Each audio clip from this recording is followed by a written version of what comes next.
My girlfriend texted me. I'm not your property. Stop calling me. I said, understood. I'm not your boyfriend anymore. Don't come home. Locks changed. Silence. Hours later, Tearful calls. For context, I'm Alex, 31M. My girlfriend, Jenna, is 29F. We've been together just under 3 years, living together for the last year in an apartment that's in my name. This all went down yesterday, and I'm still getting flooded with calls as I type this. Yesterday afternoon, Jenna didn't come home from work like usual. No heads up, no running late. Around 7 p.m., I called her. Straight to voicemail. I texted, everything okay? No response. I waited another hour, tried again. Nothing. At 9:12 p.m., my phone buzzed. Her text said, I'm not your property. Stop calling me. No explanation. No argument leading up to it. Just that. Something in me snapped, but not in the way it usually does. I didn't argue. I didn't ask where she was. I didn't apologize for something I didn't understand. I stared at the message for a solid minute and realized how familiar that tone was. The same one she used whenever she wanted to shut something down and make me the problem. So I replied, understood. I'm not your boyfriend anymore. Don't come home. Then I did something I'd never done before. I changed the locks. Before anyone jumps me for that, let me be clear. The lease is in my name. I pay the rent, utilities, everything. Jenna contributes when she can, which somehow never aligns with rent being due. After I changed the locks, I put my phone face down and went quiet. No dramatic messages. No follow-up. Just silence. For 3 hours. Then the call started. Missed call. Missed call. Voicemail. Another voicemail. By midnight, my phone looked like a crime scene. I haven't listened to any of them yet. And that's where I'm stuck. The first voicemail came in at 12:07 a.m. I didn't listen to it. I could already picture the arc. Anger, disbelief, panic, then tears. Jenna never skipped steps. By 12:30, I had 11 missed calls and 4 voicemails. The text started shifting tone too. Alex, this isn't funny. You're being dramatic. Open the door right now. I stayed quiet. This wasn't me playing games. This was me finally taking her at face value. She said she wasn't my property.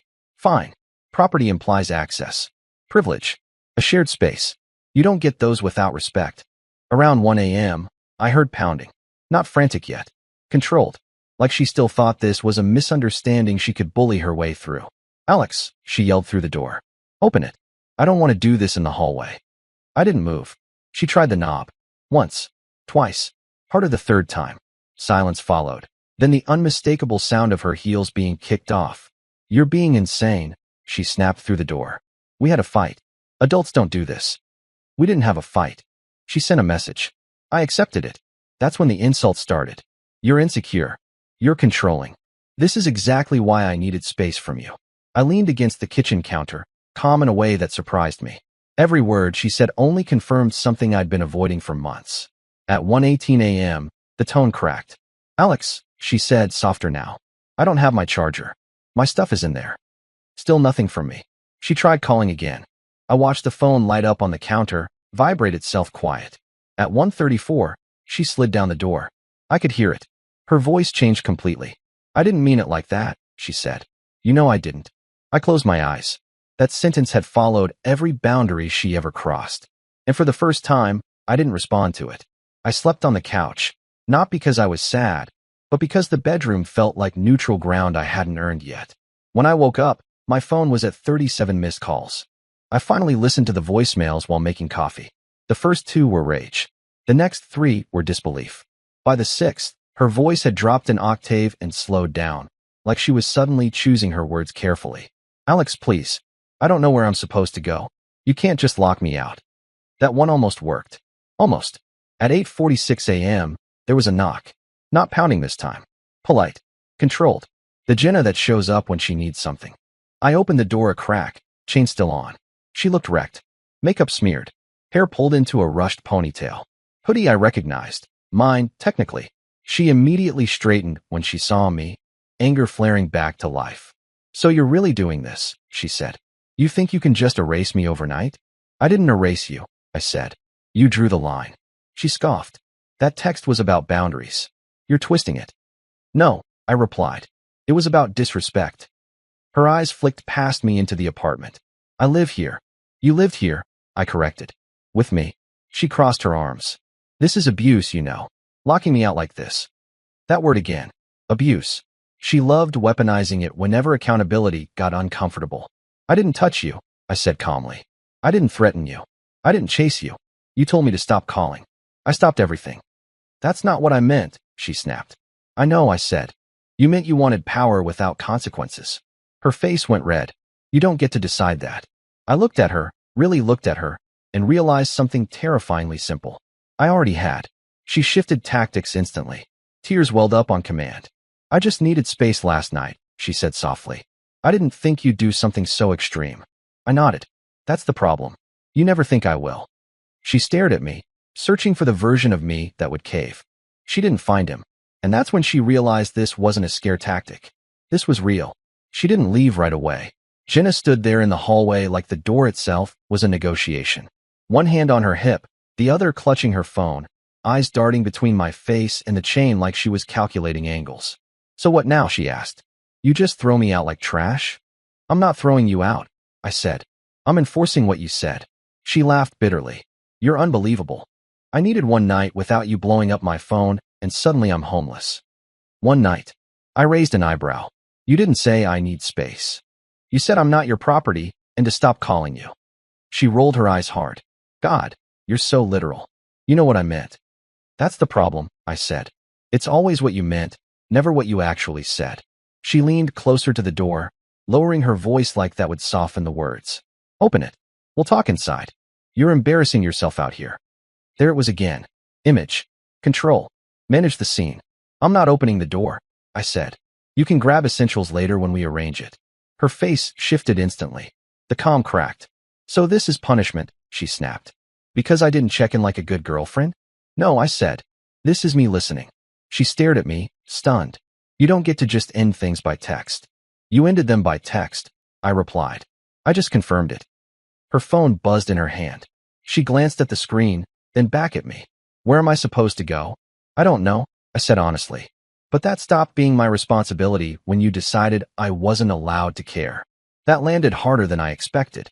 Her mouth opened, then closed. For a second, there was real fear there. Not sadness about us, fear about logistics. She swallowed. You're really serious. I nodded. For the first time, yeah?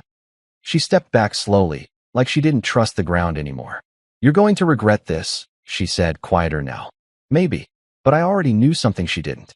The regret I felt staying had finally outweighed the fear of leaving. And that balance never tips back. She left the building just after that, but she didn't go far. I watched from the peephole as she paced the parking lot, phone pressed to her ear, voice animated. I didn't need to hear the words to know the script. I was unstable. I was controlling. I'd locked her out over nothing. By the way she gestured toward the building, I was already the villain in a story being rehearsed in real time. Around noon, the texts resumed. My mom says what you're doing is illegal. Lauren says you can't just kick me out. You're proving exactly why I needed space. I didn't respond. An hour later, a new tone. Alex, please. I'm exhausted. I haven't slept. I just want to grab some clothes and my laptop. That one was reasonable, carefully crafted. No accusations. No blame. Just logistics. I replied with one sentence. We can arrange a time later with someone present. Her typing bubble appeared instantly, then vanished, then reappeared. So you don't trust me now? I stared at the screen, feeling strangely detached. This wasn't about trust. Trust assumes mutual good faith. What we had was pattern. I trust patterns, I typed back. Not promises. That was the last message I sent. By mid-afternoon, she tried a different tactic. She showed up again, this time with Lauren in tow. Lauren stood a few steps back, arms crossed, clearly drafted as backup. Jenna knocked, soft and polite, like she was auditioning for reasonableness. Alex, she said through the door. We can talk like adults. I stayed silent. Lauren cleared her throat. This is getting out of hand. You're making this worse than it needs to be. I finally spoke, loud enough to be heard. I'm not escalating anything. I'm ending it. Jenna's voice cracked. After everything I've put up with from you? That sentence sealed it. I realized then she wasn't upset about losing me. She was upset about losing access to the apartment, the stability, the version of me that always backed down. And once I saw that, there was no urgency left. That night was the quietest the apartment had ever been. No footsteps. No sighs. No passive-aggressive cabinet slams. Just the hum of the fridge and my phone lighting up every 10 minutes like it was trying to guilt me into something. I didn't answer a single call. At 9:42 p.m., she left a voicemail that finally made me sit down. "Alex," she said, voice trembling. "I don't understand how you can do this so coldly. I loved you. I still love you. You don't just get to shut me out like I meant nothing." That was the most honest thing she'd said all day. Not about love, but about access. Because love, to her, had always come with conditions. Availability, compliance, me staying reachable no matter how poorly I was treated. I sat there thinking about all the times I'd been told I was too much for caring, too needy for checking in, too insecure for wanting basic communication. And now suddenly I was heartless for stopping. Around 11 p.m., another knock. This one wasn't polite. It was desperate. "Alex, please," she cried through the door. "I'll say whatever you want. Just let me in." That sentence chilled me. Say whatever you want. Not talk it through. Not fix it. Just regain entry. "I'm not opening the door," I said calmly. There was a long pause. Then anger exploded. "You're doing this to punish me," she screamed. "You think you're some kind of hero right now?" "No," I replied. "I think I finally listened." She sobbed loudly then, slumping against the door. For a moment, my chest tightened. This was the part where I usually folded, where I convinced myself her pain mattered more than mine. But something had shifted. I realized if I opened that door, I wasn't choosing compassion, I was choosing the cycle. "I hope you're safe tonight," I said. "But we're done." The crying stopped instantly. Then came silence. That's when I knew she'd finally understood. Not that I was mad, that I was unreachable. The next morning, the silence was broken by a notification I didn't expect. An email. Subject line, "Can we please talk like adults?" I almost laughed. Jenna hated email. Too permanent. Too traceable. But that's exactly why she used it now. Texts hadn't worked. Calls hadn't worked. Tears hadn't worked. This was her trying to reframe everything as reasonable. The email was long, carefully written. She said she felt unsafe, that she was blindsided, that she'd been emotionally abandoned. She mentioned the word trauma twice. She also casually noted she might have to involve someone if I continued being uncooperative. That part finally made me angry. Not loud anger. Focused anger. I replied with 3 sentences. "You told me to stop calling you." "I did." "You said you weren't my property." I agreed. "We can coordinate pickup of your belongings with a third party." Nothing else. 10 minutes later, my phone rang. Unknown number. I didn't answer. Then another call. Then another. Then a text from her sister, who I hadn't spoken to in months. "What the hell is wrong with you?" I blocked the number. By early afternoon, Jenna showed up again. This time alone. No friend. No backup. Just her, standing in the hallway with red eyes and shaking hands. "I just need my laptop," she said through the door. "Please. I have work." I hesitated. Not because I doubted myself, but because this was the first request that wasn't about us. It was practical. Human. "Leave," I said. "I'll bring it down." I put the chain back on, grabbed the laptop, and opened the door just enough to slide it out. Our fingers didn't touch. She looked up at me like she was seeing me for the first time. "You're really not coming back from this, are you?" I shook my head. "Neither are you." She opened her mouth to argue, then stopped. Her shoulders slumped. That was the moment the fight ended. Not with yelling. With acceptance she didn't ask for. The apartment didn't feel like mine yet. It felt borrowed, like everything was still waiting for her to come back and tell me what I was doing wrong. I spent that evening boxing up her things. Not dramatically. Methodically. Clothes folded. Shoes paired. Toiletries sealed. I realized how much space she'd taken up, physically and mentally. Entire drawers I never used because they were hers. Shelves I wasn't allowed to touch because she had an aesthetic. Around 8 p.m., my phone buzzed again. A new number. "Alex, it's Jenna. Please don't hang up." I didn't reply. Another message followed almost immediately. "I'm not angry anymore. I just need to understand how it got this far." That one annoyed me. Not because she wanted understanding, but because she was pretending this was sudden. At 9:15, she tried FaceTime. Declined. Then came the longest message yet. Paragraphs. Apologies mixed with blame. I was overwhelmed. "You took it too literally. I never thought you'd actually leave." That last sentence sat heavy. She never thought I'd leave. I realized then how safe she'd felt treating me like an option. How confident she was that no matter what she said, no matter how dismissive or cruel, I'd still be there, calling, apologizing, keeping the lights on. I typed a response. Deleted it. Typed again. Deleted that too. Finally, I sent one line. I meant what I said. Please stop contacting me. The typing bubble appeared, stayed, disappeared, then nothing. For the first time since this started, there were no calls, no knocks, no texts, just quiet. And in that quiet, I felt something I hadn't expected. Relief. The quiet didn't last forever. It never does. 2 days later, I got a knock from the building manager. Not angry. Awkward. The kind of knock that comes with a rehearsed sentence. He said Jenna had contacted him, claiming she'd been suddenly locked out and needed access to retrieve essential personal items. He asked if there was some kind of misunderstanding. I didn't raise my voice. I didn't overshare. I just told him the truth. We'd broken up, the lease was in my name, and I was coordinating pickup through a third party. I showed him the text she sent telling me to stop calling her. He nodded slowly and said he'd note it. That afternoon, Jenna tried one last angle. A handwritten note slid under the door. It said she never thought I'd actually abandon her. That she was hurt, confused. That she just wanted reassurance, not consequences. She ended it with, "I still believe we can fix this if you stop being stubborn." That line made me sit down, because it finally clicked what she was asking for. Not repair, not accountability, reversal. She wanted the old version of me back, the one who'd hear "stop calling me" and panic, the one who'd apologize for caring, the one who'd unlock the door no matter how she treated him. I folded the note and put it in a drawer. Later that night, I boxed the rest of her things. Everything left behind. I labeled the boxes clearly. Clean. Neutral. No spite. No commentary. As I sealed the last one, my phone buzzed again. Unknown number. I didn't answer. For the first time, it didn't feel like restraint. It felt like closure. Yesterday was the first day no one tried to reach me. No new numbers. No emails. No knocks. Just a normal, boring Tuesday.